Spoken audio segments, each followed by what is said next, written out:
Pakistan versus West Indies दूसरा test match कल से पोर्ट ऑफ स्पेन ट्रिनिडाड में शुरू होगा। पाकिस्तान ये टेस्ट मैच हारना बिल्कुल अफोर्ड नहीं करता। इस वीडियो में हम बात करेंगे प्लेइंग 11 की, पिच रिपोर्ट की और पाकिस्तान के अंदर की खबरों की। तो सबसे पहले हम मेन पॉइंट जो डिस्कस आपसे करना चाह रहे हैं, हमने कुछ स्टैट्स निकाले हैं जो आपको दिखाने के लिए कि हमारे बल्लेबाज टेस्ट क्रिकेट में दूसरी इनिंग में किस तरह कोलैप्स करते हैं। ये हम स्टैट्स आपसे शेयर करना चाह रहे हैं। जिस तरह सबसे पहला नाम इमामुल हक, जिसकी फर्स्ट इनिंग में एवरेज है 54 की और सेकंड इनिंग में उनकी एवरेज है जस्ट 34 रन्स की। और अब्दुल्ला शफीक जो आपको दूसरा टेस्ट मैच खेलते नजर आएंगे, जिस तरह शान मसूद की उंगली टूटी हुई है, ऑब्वियसली वो नहीं खेलेंगे। उनकी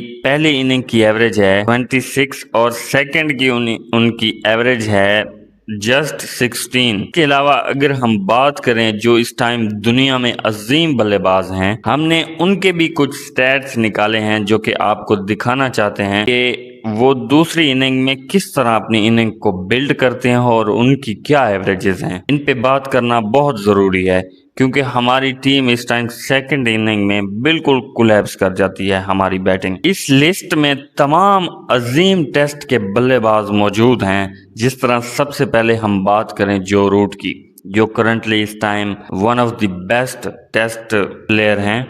उनकी फर्स्ट इनिंग में एवरेज है 54 की और सेकंड इनिंग में उनकी एवरेज है 45 की। उसके बाद कुमार संगकारा द लेजेंड, उनकी पहली इनिंग में एवरेज है 61 की और सेकंड इनिंग में उनकी एवरेज है ऑलमोस्ट 52 की। इसके अलावा Ricky Ponting the legend of Australian cricket, उनकी फर्स्ट इनिंग में एवरेज है 58 की और सेकंड में उनकी एवरेज है 45 की। इसके अलावा हम बात करते हैं आज के मैच के लिए ग्राउंड कंडीशंस की। जिस तरह आपका आज का मैच है क्वींस पार्क ओवल में, ये वेस्ट इंडीज के सबसे पुराने ग्राउंड में से एक है। मतलब कि ये इतना पुराना ग्राउंड है कि इसके अंदर 1930 में सबसे पहला टेस्ट मैच हुआ था।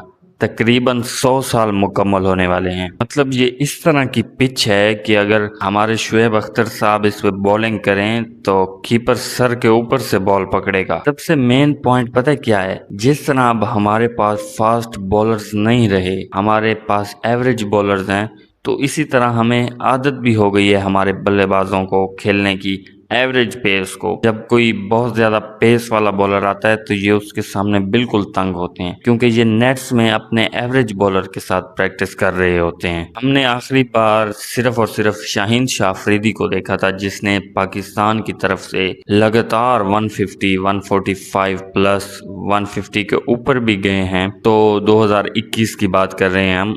तो उस टाइम के बाद हम ये देखने के लिए तरस गए हैं कि हमारा कोई बॉलर 140 को टच भी करे। शाहीन शाह अफरीदी अपनी पीक पे थे, अभी भी पीक पे हैं। अगर वो अपनी फिटनेस पे काम करें और अपनी बॉडी पे काम करें तो वो बिल्कुल उसी तरह का पेस जनरेट कर सकते हैं। लेकिन इस टाइम पाकिस्तानी क्रिकेट में कोई ऐसा बॉलर नहीं है जो 140 को टच भी करे। इसलिए हमारा ये बिलीव है कि पाकिस्तानी टीम इंशाल्लाह अपने सेकंड टेस्ट में कुछ ना कुछ ज़रूर करेगी। और हम बात करें प्लेइंग 11 की तो ज़्यादातर तब्दीलियां हमें नज़र नहीं आ रही सिवाय शान मसूद के, क्योंकि वो इंजर्ड हो गए हैं, काफ़ी बुरी तरह इंजर्ड हुए हैं। तो उनकी जगह पे अब्दुल्ला शफीक को लाना चाह रहे हैं।